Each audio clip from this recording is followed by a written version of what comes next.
Он к нам заходит как бы в наш округ, поэтому Караткель и Каражар мы не отделяемся друг от друга.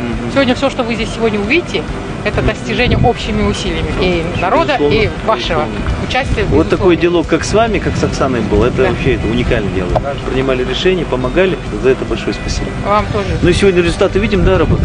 Отличный результат. Полгода назад приезжали, качели были, сейчас посмотрите, вообще красота. На сегодняшний день электроснабжение села Каражар разделено на 3 участка.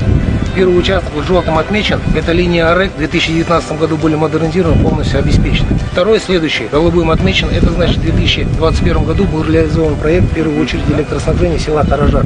На сегодняшний день введен в эксплуатацию, жители обеспечены центральным электроснабжением. Вторая очередь электроснабжения, работа проводится сейчас, вот фиолетовым сейчас отмечено. Значит, генеральный подрядчик ТО «Элком». Подстанция где? Подстанция в Велинке. Приехал в 2019 году, я был, конечно, удивлен, то, что я здесь увидел. Вот эти кабеля, они практически до земли доставали. Да? Думаю, Вот как это вот. можно? Дети идут в школу, вот, люди прибегают, техника ходит, и это все висело на проезжей части практически. Общая сумма, какую освоили мы здесь? На сегодняшний день освоили 309 миллионов тенге. 179 миллионов аванс был 30%. Большое дело сделали это все. Вот сейчас были в Алтынсарина, тоже вопрос водоснабжения. Практически решили вопрос электроснабжения. Завершаем подключение. По дорогам очень хорошо прошли.